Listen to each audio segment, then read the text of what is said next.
राणा आ चुका है, लैंड कर गया दिल्ली पालम टेक्निकल एयरपोर्ट पर। कोई खबर आपके पास मुनीश? मिल रही है वो यह है इस वक्त की जो विशेष विमान तहव्वुर हुसैन राणा को लेकर आ रहा था वो दिल्ली में लैंड कर चुका है।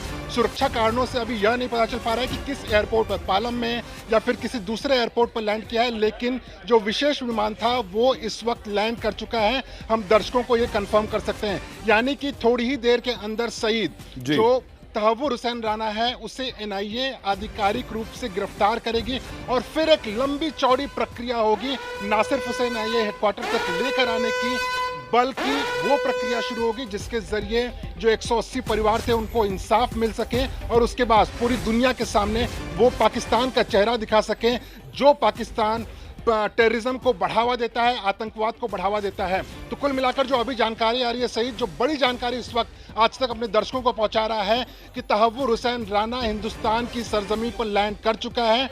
उसके साथ में तहव्वुर हुसैन राणा के साथ में जो एनआईए के अधिकारी हैं वो भी मौजूद हैं, बाकी जो सुरक्षा कर्मी हैं वो भी मौजूद हैं और एक कड़ी सुरक्षा के बीच में इस पूरे प्लेन को लैंड कराया गया है और अब थोड़ी ही देर के अंदर में तहव्वुर हुसैन राणा को आधिकारिक रूप से गिरफ्तार भी कर लिया जाएगा। जो एनआईए के कुछ अधिकारी हैं वो वहां पर पहले से ही मौजूद हैं, इंटेलिजेंस ब्यूरो के अधिकारी वहां पर मौजूद हैं। एक कड़ी सुरक्षा वहां पर लगाई गई है ताकि किसी तरह की अनहोनी न हो और जैसे ही गिरफ्तारी होगी उसके बाद में एनआईए के जो अधिकारी हैं वो तहव्वुर हुसैन राणा को लेकर एनआईए हेडक्वार्टर जा सकते हैं। लेकिन सही, चूंकि तहव्वुर हुसैन राणा वो शख्स है जो कि एक हाई सिक्योर्ड प्रिजनर है आज की तारीख में, उसका जो ट्रायल है वो बहुत ज्यादा सिक्योर्ड रहने वाला है, तो एनआईए के अधिकारी और जो बाकी सुरक्षा एजेंसीज हैं वो पूरी कोशिश कर रही हैं कि तहव्वुर हुसैन राणा को कड़ी सुरक्षा के बीच ही मूव कराया जाए।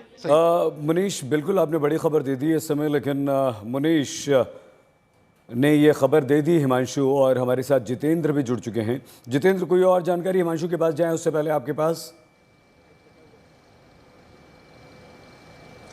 नहीं, पालम एयरपोर्ट पर हिमांशु क्या चल रहा है वहां पर बताइए। जितेंद्र एक सेकंड आप आ रहे हैं आपके पास। हिमांशु पालम एयरपोर्ट पहुंच चुके हैं, बताइए हिमांशु। देखिए, पालम एयरपोर्ट की मैं सीधी तस्वीरें आपको दिखा रहा हूँ। अगर आप बाहर की तरफ देखेंगे तो यहाँ पर आपको तमाम पुलिस की गाड़ियां यानी आसपास के इलाके में जो पीसीआर भी मौजूद रहती है वो यहाँ पर पहुंच गई है। और इसके पहले सुबह से भी हमने देखा था कि किस तरीके से यहाँ पर हलचल है, तमाम जो गाड़ियां हैं यहाँ पर सिक्योरिटी से जुड़ी वो यहाँ पर आ जा रही थी।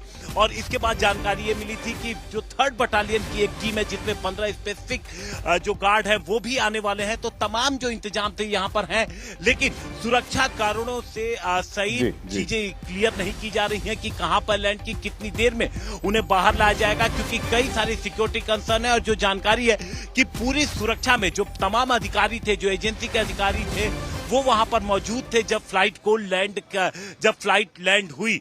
तो गतिविधि लगातार जारी है और जो इसमें और भी अधिकारी हैं, जो ट्रैफिक है, क्योंकि जैसे ही लेकर के कानवाय लेके निकलेगा तहव्वुर राणा का तो उन तमाम सड़कों को बंद कर दिया जाएगा नॉर्मल ट्रैफिक के लिए जिस तरफ से तहव्वुर राणा को लेकर के एजेंसियां गुजरेंगी।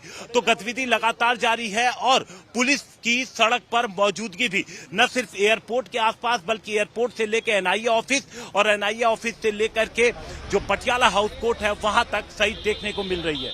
जी, और ये तस्वीरें आप दिखाते रहिए। देखिए, दिल्ली पुलिस की गतिविधियां वहां पर तेज हो गई हैं। हम सीधी तस्वीरें पालम टेक्निकल एयरपोर्ट से, एयरफोर्स स्टेशन से आपको दिखा रहे हैं। यहीं पर प्लेन लैंड कर गया है। अमेरिका से तहव्वुर राणा 26/11 के मोस्ट वांटेड आतंकवादी साजिशकर्ता को ले आया गया है।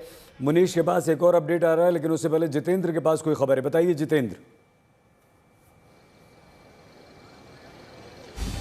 देखिए सईद, मैं यहाँ एनआईए हेडक्वार्टर के बाहर इस वक्त मौजूद हूँ और यहाँ पर भी गतिविधियां जो है वो तेज हो गई हैं। आपको दिखाना चाहेंगे कि यहाँ जो है पूरी तरीके से बैरिकेडिंग ये लगाई गई है चारों तरफ जो रास्ता आता है एनआईए हेडक्वार्टर के लिए, और आपको ये सीधा लोधी रोड की तरफ रास्ता जाता है, वहां तक पूरा इस रास्ते को बंद किया गया है। इस तरीके की तैयारी यहाँ पर की गई और आप देखिए कि अब हलचल यहाँ अभी तेज होने लगी है एनआईए हेडक्वार्टर में। जैसे ही वहां से ये पहुंचेगा यहाँ एनआईए हेडक्वार्टर, यहाँ उसको जो है एक मेडिकल टीम चेकअप करेगी, इस तरीके की जानकारी मिल रही है। और उसके बाद जो है उसको पटियाला हाउस कोर्ट में, जो कि एनआईए का डेजिग्नेटेड कोर्ट है, वहां पर प्रोड्यूस किया जाएगा और उसको रिमांड पर एनआईए लेगी। ऐसी जितेंद्र, एक सेकंड आपको रोक रहे हैं क्योंकि मुनीश इशारा कर रहे हैं कि उनके पास कोई अपडेट आया। बताइए मुनीश।